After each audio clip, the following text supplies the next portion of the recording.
Même les racines des arbres s'enfoncent encore plus loin sous terre à la recherche de l'humidité.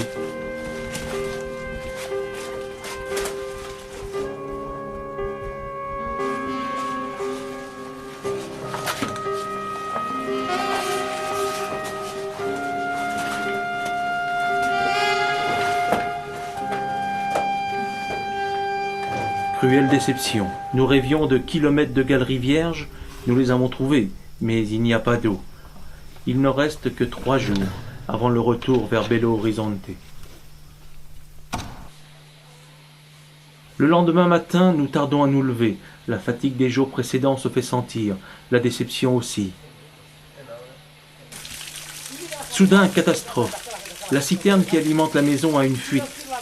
Zé se précipite, mais une bonne partie des réserves d'eau est perdue. Que faire ? Comment aider ces gens avec nos moyens de spéléologues? Comment trouver une réserve d'eau qui ne dépende pas des pluies saisonnières? Toutes ces idées tournent à l'obsession. Jusqu'à présent, les endroits les plus prometteurs se sont révélés secs. Mais il doit y avoir de l'eau. Il faut que l'on trouve de l'eau.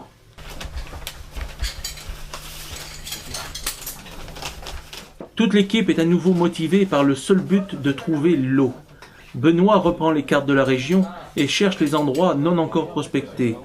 Marc et Olivier analysent les données des grottes déjà topographiées, tandis que Jeff étudie les photographies en relief de la région. D'ailleurs, ce trait sombre en bordure du Lapiaz désertique pourrait bien être une barre rocheuse ou un ancien canyon. Ezio nous parle de cet endroit au nord d'Agrovilla, tellement difficile d'accès, tellement inhospitalier, que personne n'a eu le courage d'y aller. Il n'y a pas d'hésitation. Ce sera le dernier objectif de notre expédition. Ce qui n'est pas sans poser quelques problèmes épineux. C'est mignon. Tu peux compter? Tu peux apprendre à compter comme ça? Ah, le con. You! Enfin, le Lapiaz s'étend devant nous dans toute sa splendeur terrible. Que de pierres, que de rocailles. Seuls quelques cactus peuvent survivre dans ce monde minéral. C'est l'hiver dans la région, pourtant la progression se fait par plus de 45 degrés à l'ombre. La roche est composée de plaques instables, elles-mêmes coupantes comme des lames de rasoir. Et ce No Man's Land n'a pas fini de nous révéler ses surprises.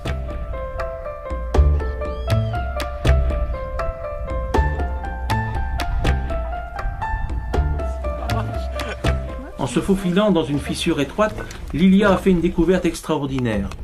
C'est une petite grotte jadis utilisée par des Indiens. De taille moyenne, elle devait leur servir de refuge pendant les heures les plus chaudes de la journée. Un vase en poterie est toujours là, accompagné de son bol, attendant d'être rempli par le goutte à goutte d'une concrétion maintenant asséchée. Nous restons admiratifs sur la qualité de l'ouvrage qui est devant nos yeux. Comment les Indiens pouvaient-ils survivre dans des endroits pareils ?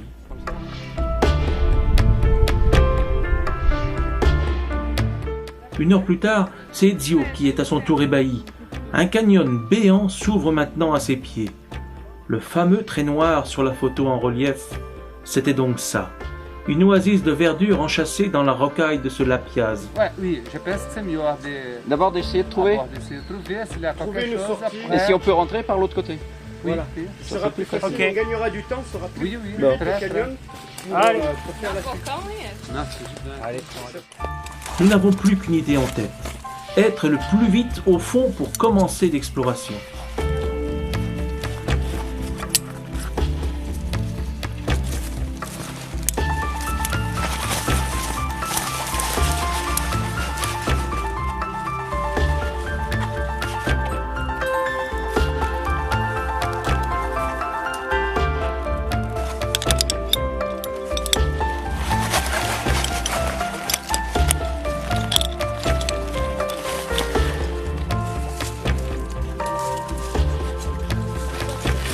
Pour une meilleure efficacité, Olivier, Jean-François et Valérie vont descendre directement dans le canyon, tandis qu'une autre équipe va chercher un passage en amont. Pedra, pedra, sai, sai, sai. Pedra, pedra, pedra! Pedra!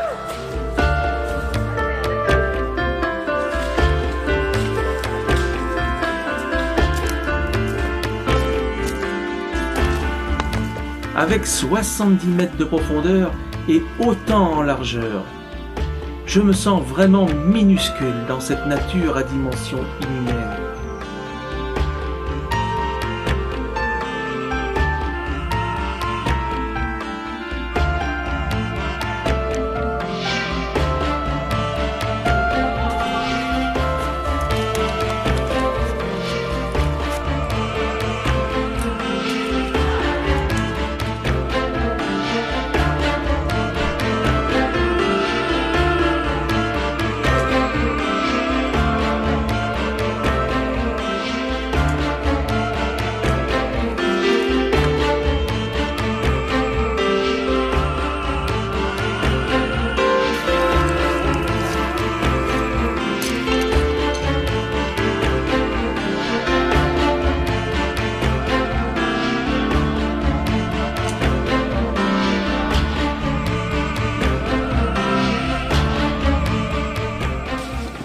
L'exploration du fond du canyon prend la forme d'une traversée de jungle sur fond de végétation luxuriante.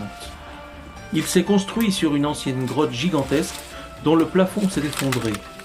Seuls subsistent des bouts de galeries non recouverts par les éboulis, mais la taille de ces entrées fait devenir Marc totalement hystérique. Je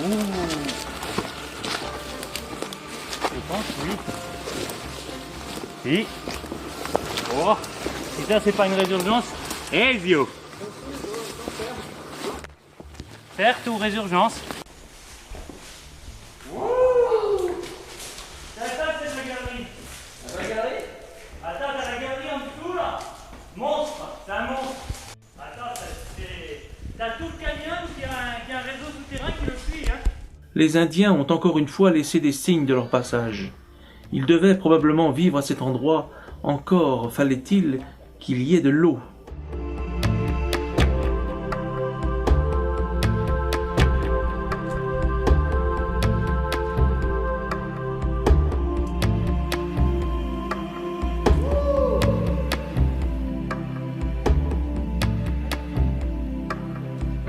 Une rapide exploration des différentes parties de cette grotte en pièces détachées ne permet pas à Marc et son équipe de découvrir l'eau. Tout le monde se retrouve alors au pied de la corde, à l'extrémité du canyon, en face de la dernière entrée, la plus impressionnante.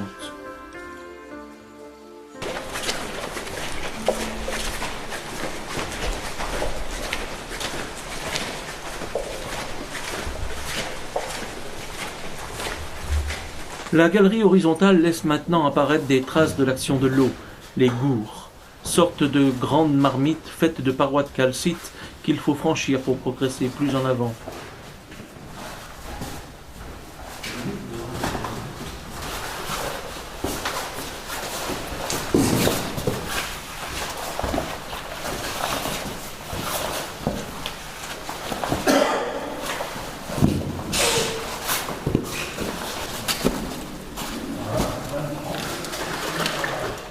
La taille de ces gourds augmente. Benoît et Marc commencent à jubiler à la découverte des premiers passages remplis d'eau.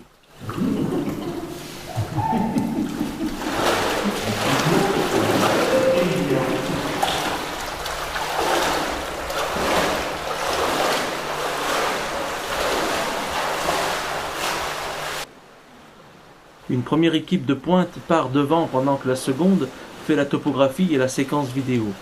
Gilles revient euphorique chercher du matériel. Le mur du gour est tellement grand qu'il n'est pas possible pour eux de le franchir sans équipement.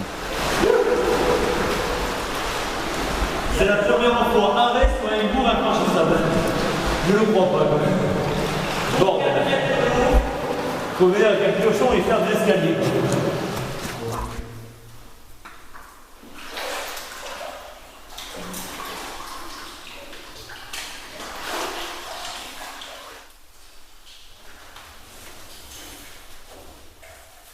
Et derrière le dernier gourd géant, nous trouvons bien plus qu'une marmite remplie d'eau. C'est en fait un vrai lac qui se prolonge sur plus de 100 mètres. Nous avons enfin trouvé des réserves d'eau souterraine. Nous pouvons retourner à Agrovila porter ces bonnes nouvelles. Mata qualquer fazendeiro. E aí o tão bom vaqueiro foi vítima da violência. Ah, t'es un bon rameur. A morte de vaqueiro que os fazendeiros amavam. Dom Chapinha e João do Sul, Zé Antônio e Rui Tatu, ao ver o caixão chorava. Lembro que em 95, 9 de agosto passado, foi no dia que morreu o mensageiro do gado. E os seus amigos comprovam, só foi visitar a cova depois do caso vingado. Zé Nove e Zé Capito pede aos amigos do gato que façam a prece a Jesus em memória do passado. São Pedro e São Miguel, deixe para o gato no céu o seu lugar reservado.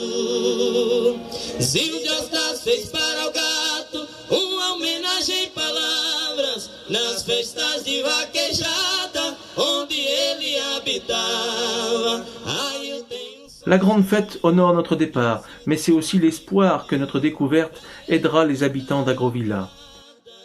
Nous n'avons pas vu le Brésil avec ses plages et ses vainés, mais nous avons rencontré des gens avec bien d'autres qualités. C'est un endroit où le mot hospitalité possède vraiment tout son sens.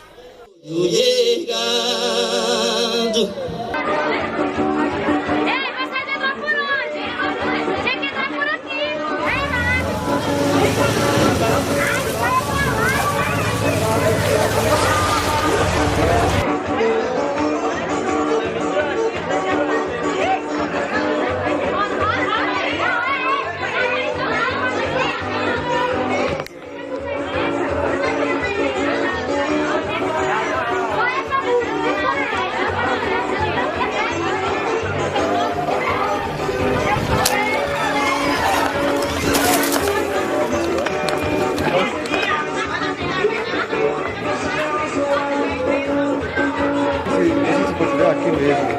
Você está já aqui.